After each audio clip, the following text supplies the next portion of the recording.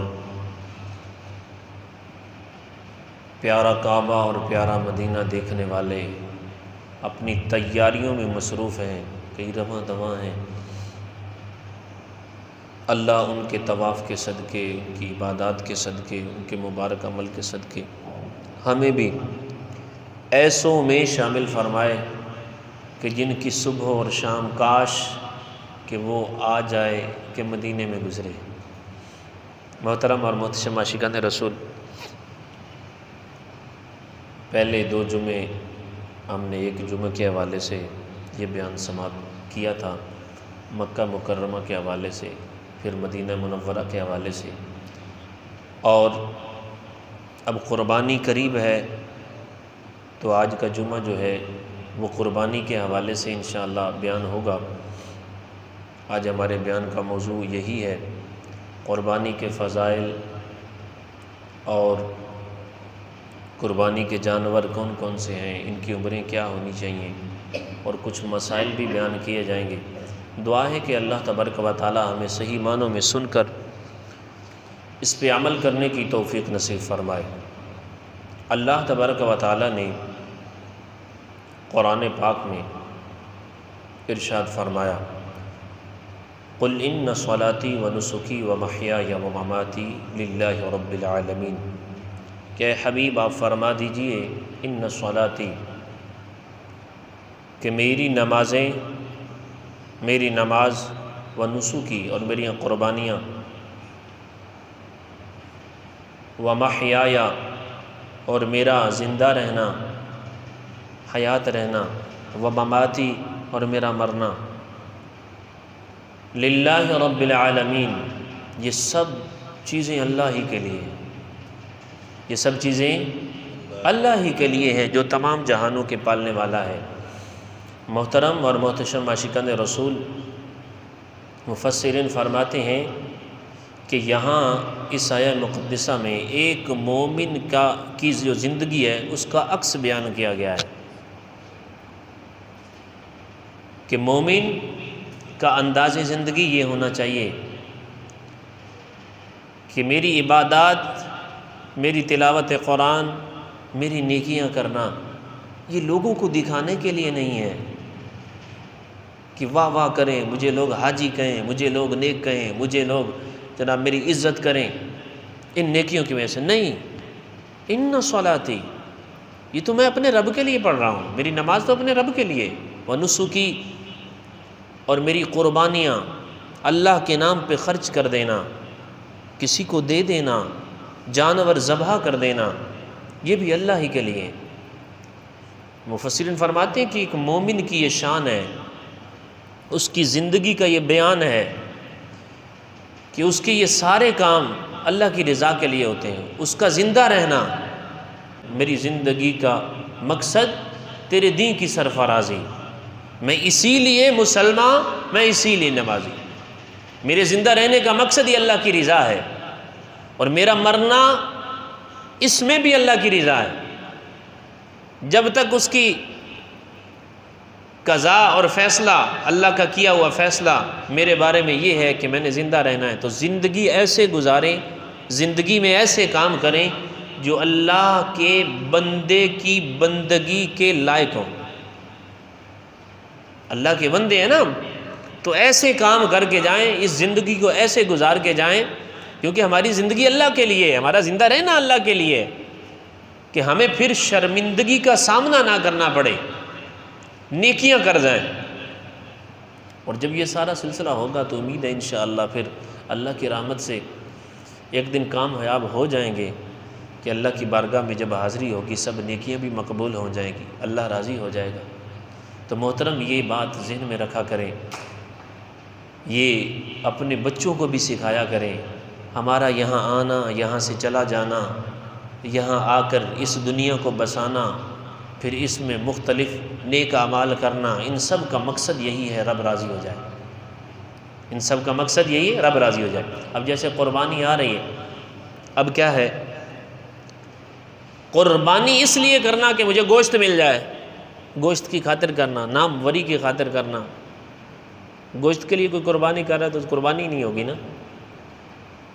بنیت القربہ، تقرب کی نیت کرنی ہے، ثواب کی نیت کرنی ہے، اللہ کی رضا کی نیت کرنی ہے، تو پھر ہوگی، پھر قربانی کا ثواب ملے گا۔ اگر ایسا نہیں ہے تو پھر تو قربانی ہوگی ہی نہیں۔ اللہ دوسرے مقام پہ ارشاد فرماتا ہے فَصَلِّ لِرَبِّكَ وَانْحَرْ، اے حبیب اپنے رب ہی کے لیے نماز پڑھیں، وانحر، اور اپنے رب ہی کے لیے قربانی کریں۔ پہلی بات تو یہ ہمیں اپنے نیت جو ہے نا اس کا قبلہ درست کرنا چاہیے۔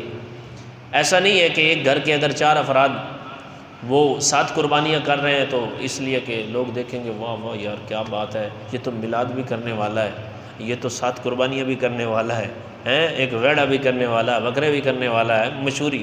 اگر ایسا ہے تو پھر معذرت سے ہمارا ٹھکانہ کچھ اور ہو جائے گا۔ نہیں، اللہ کی رضا ہے۔ کیا ہے؟ اللہ کی رضا ہے۔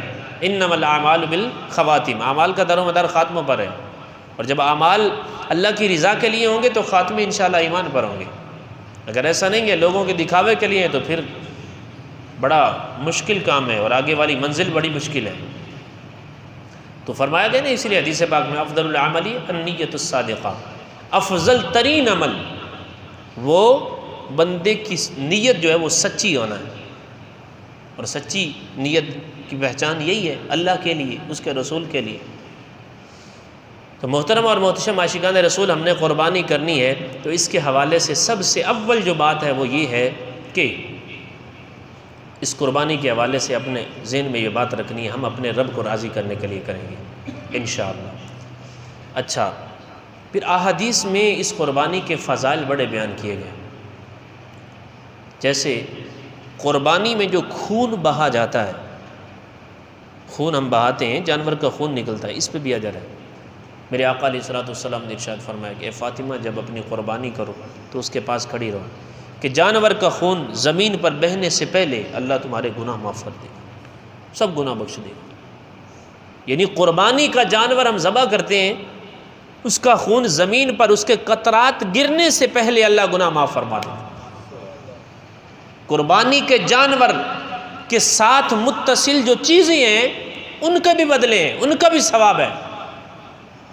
یہاں تک آتا ہے حدیثوں میں کہ قربانی کے دن سب سے محبوب ترین عمل اللہ کی بارگاہ میں، اللہ کی بارگاہ میں جو پسندیدہ ہے وہ یہی قربانی کرنا ہے، وہ یہی قربانی کرنا ہے، یہ اللہ کے نام پر جانور کو ذبح کرنا ہے۔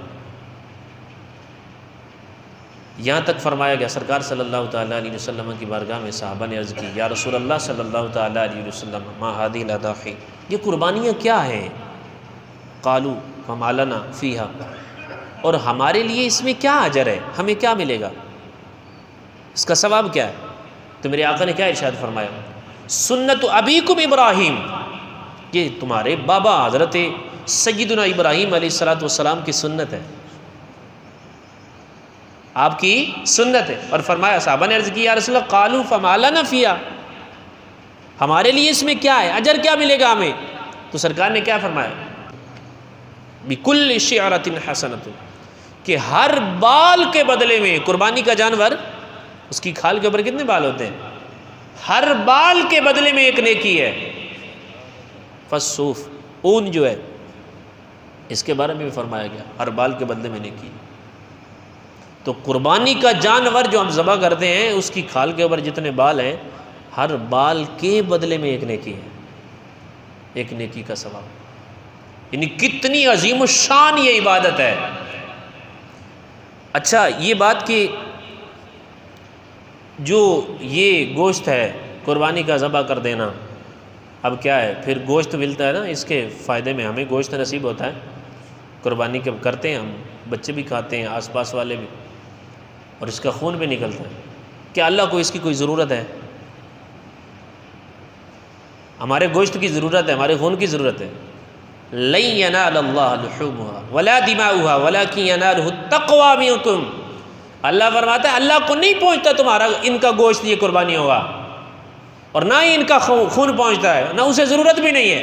وَلَكِنْ يَنَالُهُ التَّقْوَى مِنْكُمْ، لیکن تم میں سے جو پرہیزگار ہوتے ہیں، جنہوں نے اللہ کے فرمان پر، اللہ کے حبیب کے فرمان پر، اس کے پیارے انبیاء کی پیاری سنت اور ادا پر اپنے مال جان کو قربان کر دیا، ان کا تقوی اللہ کی بارگاہ میں پہنچتا ہے، ان کی پرہیزگاری اللہ کی بارگاہ میں پہنچتی ہے۔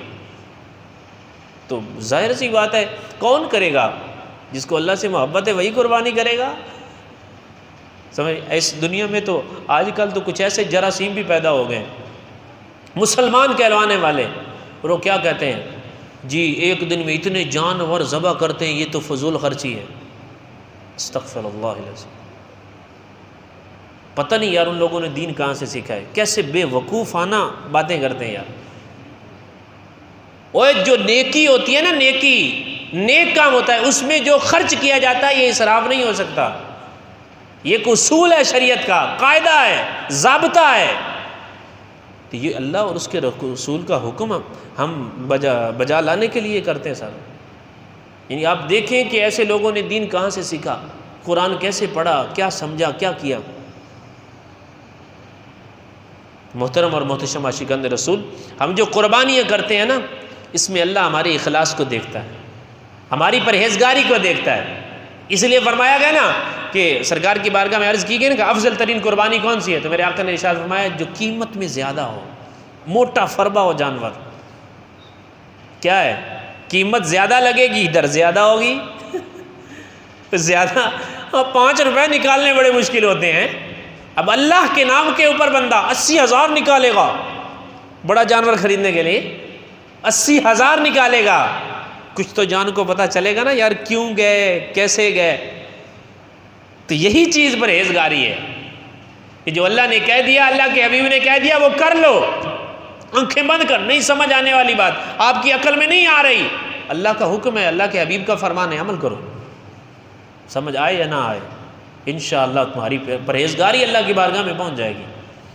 تو محترم اور محتشم عاشقان رسول، قربانی، میں اس کے حوالے سے عرض کر رہا تھا کہ قربانی کا جانور ہم جو ذبح کرتے ہیں نا، اس کے ہر چیز اعضاء جو ہیں ان کے بدلے میں بھی ثواب ملنا ہے، اپنے سینگوں کے ساتھ، کھروں کے ساتھ قیامت کے دن آئے گا۔ یہاں تک کہ علامہ مولا علی قاری رحمۃ اللہ تعالی علیہ فرماتے ہیں کہ کل بروز قیامت یہ جانور پل صراط کے اوپر سواری کا کام دے گا، اس پر سوار ہو کر لوگ بہشت میں جائیں گے۔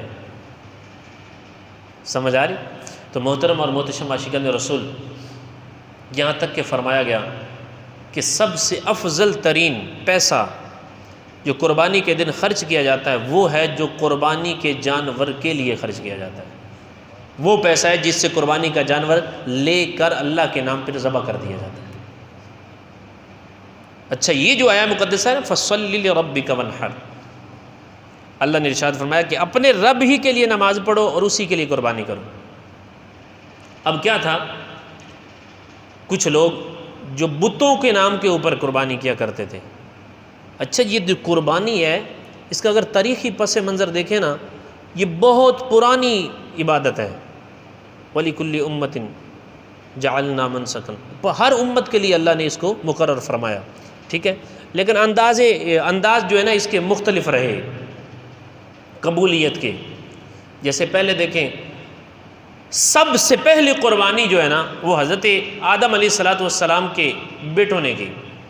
حضرت حابیل نے ایک بکرا ذبح کیا، بعض علماء نے لکھا دمبا، وہ ذبح کیا۔ جب وہ معاملہ ہوا نکاح کا، حابیل کہتے تھے حابیل کا نکاح ہونا تھا اس عورت سے، خاتون سے جو قابیل کے ساتھ پیدا ہوئی تھی، اور قابیل کا حابیل کی بہن کے ساتھ، لیکن وہ مان نہیں رہے تھے، قابیل نہیں مان رہا تھا، تو تو حضرت آدم علیہ السلام کو پتہ چلا تو آپ نے فرمایا تم دونوں اللہ کی بارگاہ میں قربانی پیش کرو، جس کی قبول ہو گئی وہ رائٹ ہے، وہ درست ہے، ٹھیک ہے، اس کے ساتھ نکاح کر دیا جائے گا۔ اچھا، پھر وہ ایک بہت بڑی ڈھیری گندم کی لے کر آیا قابیل، تو آپ نے جانور ذبح کیا۔ یہ سب سے پہلے قربانی ہوئی تاریخ میں۔ تو اب کیا ہوا، پہلے ابتداً یہ سلسلہ ہوتا تھا جس کی قربانی قبول ہوتی تھی، آسمان سے آگ آتی اور اس کو لے جاتی، پہاڑ کے اوپر قربانی کر کے وہ گوشت رکھ دیتے۔ حضرت حابیل نے قربانی کی اور پہاڑ کے اوپر گوشت کو رکھ دیا، آگ آئی اوپر سے، وہ آپ کے جانور کے گوشت جو وہ لے گئی، قبول ہو گئی۔ لیکن جو قابیل تھا اس نے نہ مانا۔ قصہ مختصر، چلتے چلتے پھر آگے قرآن پاک میں یہ واقعہ سارا بیان ہے۔ وَاتْلُ عَلَيْهِمْ نَبَأَ ابْنَيْ آدَمَ بِالْحَقِّ إِذْ قَرَّبَا قُرْبَانًا فَتُقُبِّلَ مِنْ أَحَدِهِمَا۔ اللہ نے ارشاد فرمایا جب ان دونوں نے قربانیاں کی تو پھر ایک کی قربانی قبول ہوئی، دوسرے کی نہ ہوئی، تو پھر قابیل نے معاذ اللہ حضرت حابیل کو قتل کر دیا۔ تو یہ دنیا میں سب سے پہلا قتل ہوا۔ تو یہ تاریخی پس منظر۔ پھر آگے بھی حضرت سلیمان علیہ السلام کے زمانے میں، حضرت ابراہیم علیہ السلام کے زمانے میں، اور حضرت صالح علیہ السلام کے زمانے میں، اور بھی انبیاء کرام کے زمانے میں یہ قربانی کا سلسلہ چلتا رہا۔ حضرت ابراہیم کے زمانے میں، پھر حضرت اسماعیل کے زمانے میں، یہاں تک کہ سرکار خود فرمایا کرتے تھے کہ انا ابن الذبیحین۔ اس سے مراد کیا؟ ایک ہستی حضرت اسماعیل علیہ السلام۔ آپ کا پورا واقعہ قرآن پاک میں موجود ہے، جب آپ کو حضرت ابراہیم علیہ السلام کو خواب آیا اور سارا سلسلہ آ گیا۔ تو دوسری ہستی حضرت عبداللہ، وہ قرہ نکلتا رہا، پھر آپ کے بدلے میں 100 اونٹ ذبح کیے گئے۔ تو سرکار یوں فرماتے تھے انا ابن الذبیحین، کہ میں ایسی 2 ہستیوں کا بیٹا ہوں جن کو اللہ کے نام پر ذبح کرنے کا ارادہ کیا گیا، ذبیح اللہ جنہیں کہا جاتا ہے، حضرت عبداللہ اور حضرت اسماعیل علیہ السلام۔ تو بہرحال یہ تاریخی پس منظر جو ہے نا قربانی کے حوالے سے میں عرض کر رہا تھا۔ قربانی جو ہے اس کے حوالے سے یہ کہ پہلے جو مشرکین تھے وہ قربانی کیا کرتے تھے نا، آج کل بھی یہ دیکھا ہے کئی ہمارے یہ دیہاتوں میں سسٹم، وہ قربانی کر کے پھر جو قربانی کے جانور کا خون ہوتا تھا وہ کعبے کی دیواروں کے اوپر لگاتے تھے، اور اپنے ذہن میں یہ سمجھتے تھے کہ یہ زیادہ قبولیت کی نشانی ہے۔ اور آج کل بھی عجیب و غریب قسم کی کوئی چیزیں ہم نے دیکھی ہیں یہاں معاشرے میں، اپنے علاقے میں نے دیکھی ہیں کہ کوئی لوگ قربانی جانور کرتے ہیں نا ذبح، تو وہ ایک برتن میں بٹھل اندے دے وچ جناب خون وغیرہ پا کے نا، وہ پھر بعض اوقات دیواراں تے اپنے گھر دے وچ ملدے ہیں۔ اس کی کوئی حقیقت نہیں ہے، یہ خون گندگی ہے، نجاست ہے۔ اگر کپڑے کے اوپر لگ جائے گا، یوں آپ نماز پڑھیں گے، نماز نہیں ہوگی۔ سمجھ آ رہی؟ تو اللہ تبارک و تعالیٰ نے ان کا رد کرنے کے لیے یہ بیان فرمایا لن ینال اللہ لحومها ولا دماؤها، اللہ کی بارگاہ میں نے یہ جو گوشت ہیں جو قربانیوں کے یا خون یہ نہیں پہنچتے ہیں، ولکن ینالہ التقوی، اللہ کو جو منظور ہے وہ تمہارا تقوی ہے، تمہاری پرہیزگاری ہے، اللہ کو یہ پہنچتا ہے۔ تو محترم اور محتشم عاشقان رسول، جس کو اللہ نے قدرت دی وہ پھر بھی قربانی نہیں کرتا، بڑا بدنصیب ہے۔ طاقت ہے، اللہ نے مال دیا یار، ساری چیزیں، کئی تو ویسے اپنے منہ سے وہ مسکین بن جاتے ہیں، فقیر بن جاتے ہیں۔ میں چیزیں ساری عرض کرتا ہوں کس کے اوپر واجب ہے قربانی۔ میرے آقا نے ارشاد فرمایا من کان لہ سعۃ، من کان لہ سعۃ، کہ جس کو اللہ نے وسعت دی، طاقت دی، اتنا مال دیا، وہ قدرت رکھتا ہے قربانی کرنے کی، ولم یضحی، لیکن اس نے قربانی نہ کی، سرکار نے کیسی ناراضگی کا اظہار فرمایا فلا یقربن مصلانا، وہ ہماری عیدگاہ کے قریب نہ آئے۔ اللہ نے طاقت دی ہے، پیسہ ہے، مال ہے، قربانی لازم ہے، نہیں کرتا۔ میرے آقا نے ارشاد فرمایا فلا یقربن مصلانا، وہ ہماری عیدگاہ کے قریب نہ آئے۔ محترم اور محتشم عاشقان رسول، قربانی کہتے کسے؟ قربانی لغت میں الاضحیۃ فی اللغت اسم ما یذبح فی یوم الاضحیٰ، قربانی لغت میں کہتے ہیں اس چیز کو، اس چیز کا نام ہے جس کو ذبح کیا جاتا ہے قربانی کے دن میں، یہ لغت میں اس کی تعریف ہے۔ اب یہ اس کا شرعی معنی کیا ہے؟ شرعی معنی یہ ہے کہ ذبح بحیوان مخصوص، کہ مخصوص جانور کا ذبح کرنا بنیت القربت، قربت کی نیت سے، ثواب کی نیت سے، اللہ کی رضا کی نیت سے، فی وقت مخصوص، مخصوص وقت میں، مخصوص جانور کو مخصوص نیت یعنی ثواب کی نیت سے مخصوص وقت میں ذبح کرنا، یہ قربانی۔ اب ہے کس کے اوپر لازم؟ کس کے اوپر؟ قربانی کا شرعی حکم کیا ہے؟ قربانی واجب ہے۔ شرعی حکم کیا ہے قربانی کا؟ قربانی واجب ہے۔ الاضحیۃ واجبۃ علی کل حر مسلم مقیم موسر فی یوم الاضحیٰ عن نفسی، کہ قربانی واجب ہے ہر اس مسلمان پر جو آزاد ہے، مقیم ہے، مسافر پر نہیں، جو شرعی مسافر ہوگا، ٹھیک ہے، اور مالک نصاب ہے، یعنی اتنے پیسے جو شریعت نے پیمانہ مقرر کیا، اتنے پیسے بھی اس کے پاس ہیں، اور صرف اپنی طرف سے جو نابالغ بچے ہیں یا بالغ بچے ہیں ان کی قربانی ان کے والدین کے اوپر لازم نہیں ہے، واجب نہیں ہے، صرف اپنی ہی قربانی لازم ہے اگر یہ کنڈیشنیں، یہ صورتیں، ساری شرائط پائی جاتی ہیں۔ اچھا، اس میں جو ہے نا مالک نصاب بھی ہو، مسلمان ہو، آزاد ہو، غلام بھی نہیں، آزاد ہو، ٹھیک ہے، پھر مقیم ہو، شرعی مسافر بھی نہ ہو، پھر مالک نصاب ہو، اتنی مالیت اس کے پاس ہو۔ اس سے مراد کیا ہے؟ مالک نصاب ہونے سے مراد کیا ہے؟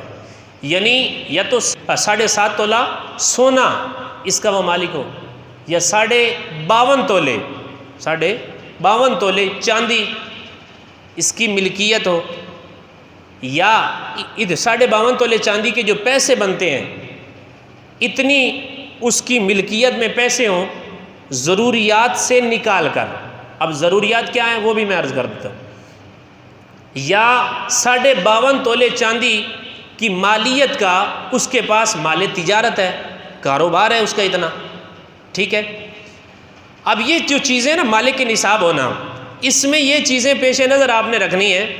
مثال کے طور پہ، میں ویسے مثال کے طور پہ عرض کر رہا ہوں، مجھے آج کے ریٹ کا پتہ نہیں چاندی کا ریٹ کیا ہے، تقریباً میرا خیال میں ابھی تو چاندی جیسے ہائی لیول پہ گئی ہوئی ہے 1500-1600 ہوگی شاید، تو 80,000 یا 80 سے اوپر ہی ہوگا یہ مالک نصاب ہونے کا سلسلہ۔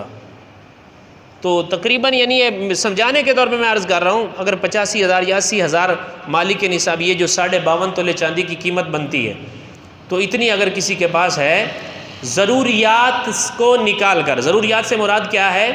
یعنی بندے کے عام استعمال ہونے والی جو چیزیں ہیں اس کا جو عام خرچ ہے، بیوی کا، بچوں کا، وہ نکالنے کے بعد اگر اتنے پیسے ہیں، شریعت کا حسن دیکھیے یار، اپنی حاجات ضروریات کو نکالنے کے بعد اگر اتنے پیسے ہیں تو پھر مالک نصاب ہے۔ اچھا، قرض بھی نکالنا ہے، اپنا قرض نکالنے کے بعد اگر وہ پھر بھی مالک نصاب باقی رہتا ہے تو تب اس کے اوپر قربانی لازم ہے۔ اور بھی ڈیپلی مسائل ہیں کافی سارے مزید، جہاں سمجھ نہ آئے بعد میں آپ جمعے میں کی نماز کے بعد آپ پوچھ سکتے ہیں۔ تو ایسے بندے کے اوپر قربانی لازم ہے۔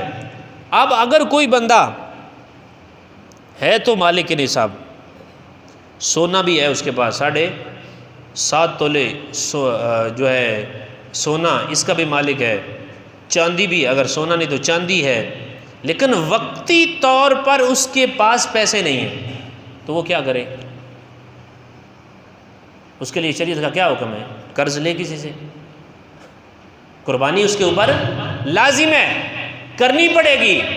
اگر سونا اتنا اس کے پاس موجود ہے، چاندی اتنی اس کے پاس موجود ہے، پیسے نہیں ہیں، تو اب کیا ہے؟ شریعت حکم دیتی ہے کہ کسی سے قرض حسنہ لے لے۔ اگر قرض نہیں ملتا تو پھر دوسری صورت یہ، انہی میں سے بیچ کر قربانی کرے۔ تو کوئی یوں بھی کنارے سے نکل جاتے ہیں کہ ہوں تو صحیح، میں اتنے سونا ہے، چاندی ہے، لیکن میرے پاس یار وقتی طور پہ پیسے نہیں ہیں، تو ان کا حل پھر یہ ہے۔ اب رہی یہ بات کہ یہ ساری صورتحال جو مالک نصاب ہونا ہے، اتنی مالیت کا ہونا ہے، یہ کہ کب سے کب تک ہو تو قربانی لازم ہوگی؟ اسی سوال پہ ذہن میں آتا ہے نا، یہ کب سے کب تک اتنی مالیت ہو تو ہمارے اوپر قربانی کرنا لازم ہے؟ تو 10 ذی الحجہ کے صبح سے لے کر 12 کے غروب آفتاب تک، اس وقت 3 دنوں کے درمیان اگر کوئی بندہ مالک نصاب ہو گیا، اس کے اوپر قربانی واجب ہے۔ اگر کسی بندے کے اوپر قرض تھا یا کوئی بھی ایسا سلسلہ تھا کہ وہ 10 ذی الحجہ جو پہلا قربانی کا دن ہوتا ہے، اس میں وہ مالک نصاب نہیں ہے، تو اس کے اوپر قربانی واجب نہیں ہے، قربانی لازم نہیں ہے۔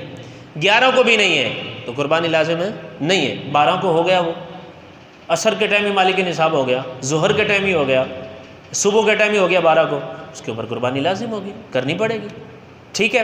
ہاں اگر کوئی بندہ ایسا ہے کہ وہ بندہ بیچارہ مالک نصاب نہیں ہے اور ایسے ہی دن گزر گئے، یہ 3 دن ایسے ہی گزر گئے، مالک نصاب نہیں ہے، اب 14 ذی الحجہ کو وہ مالک نصاب ہو رہا ہے، تو اب اس کے اوپر قربانی لازم نہیں ہے۔ یعنی ان عید کے دنوں میں، یہ سال ہونا اس کے لیے شرط نہیں ہے کہ سال پورا اس کے پاس اتنا مالک نصاب ہو، اتنا مال ہو، اتنا سونا چاندی، نہیں، ان 3 دنوں کے یہ جو 3 دن ہے نا قربانی کے، ان میں اگر وہ مالک نصاب ہو گیا، بقیہ ساری کنڈیشنیں اور صورتیں پائی گئی، تو اس کے اوپر قربانی کرنا لازم ہے۔ اب اس میں ایک سوال یہ بھی پیدا ہوتا ہے، اب کچھ کمپنیاں ایسی بھی پیدا ہو گئی ہیں اس دنیا میں کہ جو کہتے ہیں، بعض کہتے ہیں کہ قربانی کے جو ہے نا دن وہ زیادہ ہیں، بعض کم کرنے کی کوشش کرتے ہیں۔ قربانی کے دن کتنے ہیں جن میں ہم قربانی کر سکتے ہیں؟ وہ 3 دن ہیں، 10، 11 اور 12۔ کتنے دن ہیں؟ 3 دن ہیں، 10، 11 اور 12، ان میں قربانی کر سکتے ہیں شرعی۔ اچھا، اب اس میں 2 راتیں بھی آ جاتی ہیں۔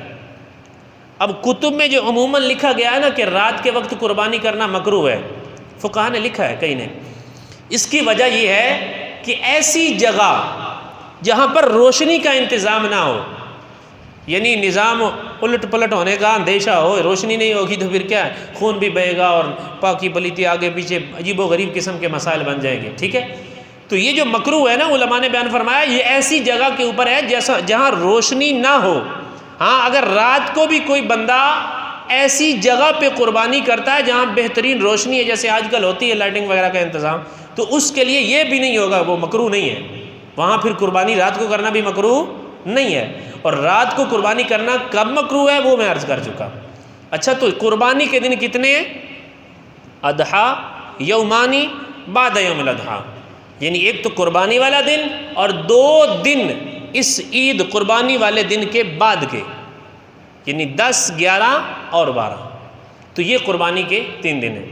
اچھا، کل ہی مجھے ایک صاحب نے کافی بڑی لمبی چوڑی پارٹی ہے تکڑی، تو اس نے یہ کہا کہ حضور کیا آپ فرماتے ہیں کہ میں قربانی نہیں کرنا چاہتا، میں پیسے دینا چاہتا ہوں، پیسے صدقہ کر دینا چاہتا ہوں، تو کیا یہ درست ہے؟ شریعت اس کی اجازت دیتی ہے کہ قربانی نہ کروں اور صدقہ کر دوں پیسے؟ اس کی بالکل اجازت نہیں ہے۔ قربانی کے دنوں میں اگر کسی کے اوپر قربانی لازم ہے تو قربانی ہی کرنی پڑے گی، اس کے بدلے میں پیسے صدقہ نہیں کر سکتے۔ ہاں قربانی کے دن گزر گئے، اس کے بعد کے مسائل اور معاملات وہ الگ ہیں، ان کی کنڈیشنیں الگ ہیں اور وہ ساری چیزیں الگ ہیں، پھر اس کی کنڈیشن کے مطابق فیصلہ کیا جائے گا۔ اچھا، اب رہی یہ بات کہ قربانی کس کس جانور کی جا سکتی ہے، قربانی کے جانور کون کون سے ہیں؟ تو عموماً اس کی 3 قسمیں بیان کی جاتی ہیں، بقر، شاۃ اور ابل۔ بقر کا معنی گائے، شاۃ بکری بکرا، ابل اونٹ۔ اب ان کی عمریں کتنی ہونی چاہیے؟ عمر کتنی ہونی چاہیے؟ تو فقہاء نے جو بیان فرمایا کہ صح ابن 5 من الابل، جو اونٹ ہے وہ کم از کم 5 سال کا ہونا چاہیے۔ اونٹنی ہے یا اونٹ ہے، یہ 5 سال کا ہونا چاہیے۔ والبقر، اور جو گائے ہے، والجاموس اور بھینس، حولین، یہ 2 سال کے ہونے چاہیے۔ یہ کم از کم کتنے سال کے ہونے چاہیے؟ 2 سال کے۔ وحول من الشاۃ، اور جو بکری ہے، بکرا ہے، یہ 1 سال کا ہونا چاہیے۔ یہ جو مدت بیان کی گئی ہے نا، اونٹ اونٹنی 5 سال کے کم از کم، اور گائیں اور بھینس، داند، کٹا، مجھ، گاں، یہ کتنے سال کے ہونے چاہیے؟ مسئلے یاد کیتے کرو، بولیں کتنے سال کے؟ ہاں، بکری اور بکرا 1 سال کے، تو یہ ان کی عمر ہے۔ کم از کم اگر اس عمر سے بڑھ جاتے ہیں تو پھر بھی جائز ہے، یہ کم از کم مقدار بیان کی گئی ہے۔ اگر بکرا بکری آپ کو 2 سال کے مل جاتے ہیں، ماشاءاللہ اچھا تکڑا ہے، ٹھیک ہے، تو پھر بھی ٹھیک ہے، لیکن یہ بات ذہن میں رکھیں، ایسا نہ ہو کہ آپ بوڑھا خرید کر آ جائیں۔ یہ قاری صاحب نے بیان کر دیا زیادہ عمر بھی ہو سکتی ہے، تو یہ ذہن میں رکھیے۔ افضل ترین قربانی جو بیان کی گئی نا جن جانوروں کی، تو حدیث پاک میں آتا ہے، میرے آقا نے ارشاد فرمایا کہ جوان جانور قربانی میں ذبح کرنا یہ افضل ہے بوڑھے جانور کو ذبح کرنے سے۔ سمجھ آ رہی؟ بوڑھا بوڑھا ہے، جوان جوان ہے۔ ویسے ہی لن تنالوا البر حتی تنفقوا مما تحبون، ایسی چیز اللہ کی بارگاہ میں پیش کرنی چاہیے جو ہمیں پسند ہو۔ کیا ہمیں ایسا جانور پسند ہوگا جو بوڑھا ہو، نہ دودھ دیتا ہو، نہ چل سکتا ہو، نہ صحیح خوراک کھا سکتا ہو؟ تو ہمیں ایسی قربانی میں ایسا جانور پیش کرنا چاہیے۔ تو یہ تھے قربانی کے جانور۔ اب عموماً ایک اعتراض کیا جاتا ہے، کچھ افراد یہ کہتے ہیں کہ بکرا جو ہے نا، بقر یعنی گائیں، اس کی قربانی بھی جائز ہے، بکری بکرا کی قربانی بھی جائز ہے، اونٹ اونٹنی کی قربانی بھی جائز ہے۔ لیکن یہ تم نے کہاں سے نکالیا؟ یہ جاموس، عربی میں جاموس کہتے ہیں بھینس کو، مجھ، کٹا، اس کی قربانی یہ کہاں سے جائز ہوگی؟ تو ہمارے فقہا نے اس کی صراحت بیان فرمائی ہے۔ کیا فرمایا ہے؟ جو بھینس ہے، مجھ ہے، کٹا ہے، یہ بھی گائے کی ہی ایک قسم ہے، یہ بھی گائے کی ایک قسم ہے۔ کہ سرکار کے زمانے میں اگر نہیں ہوئی تو اس کا معنی یہ ہرگز نہیں، کتنے ہی ایسے کام ہیں جو سرکار کے زمانے میں نہیں ہوئے، شریعت سے نہیں ٹکراتے، اب سب کو حرام اور ناجائز کر دیں۔ اب تو کئی افراد ان کی کمپنی کے بھی ایسے ہیں، نیٹ کے اوپر ان کی ویڈیو آپ کو مل جائیں گی، وہ کہتے ہیں، اور کئی مان گئے ہیں کہ ہاں ٹھیک ہے، دودھ ہم پیتے ہیں تو ہمیں قربانی بھی کرنی چاہیے، دودھ ہمارے لیے حلال ہے اور قربانی حلال نہیں ہے۔ اللہ عقل سلیم عطا فرمائے۔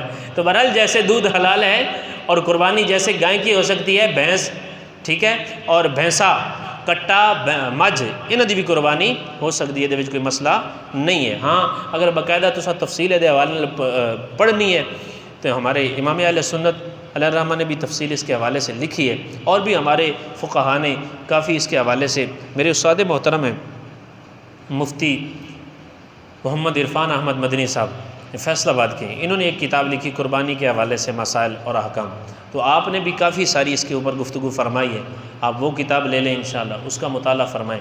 تو بہرحال قربانی جو ہے نا بھینس کی کرنا، کٹے کی کرنا، یہ بھی جائز ہے، اس میں کوئی مسئلہ نہیں ہے۔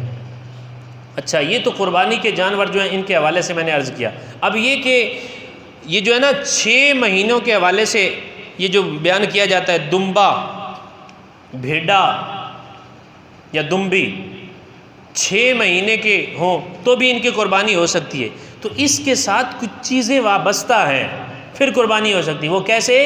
کہ اگر ایسا دمبا ہے یا ایسی بھیڈا ہے کہ وہ اگر دور سے اس کو ہم دیکھیں نا، وہ اتنا فربا موٹا تازہ ہے کہ 1 سال جتنا لگتا ہے، تو پھر ان کی قربانی جائز ہے 6 منتھ والی، وگرنہ نہیں جائز ہے۔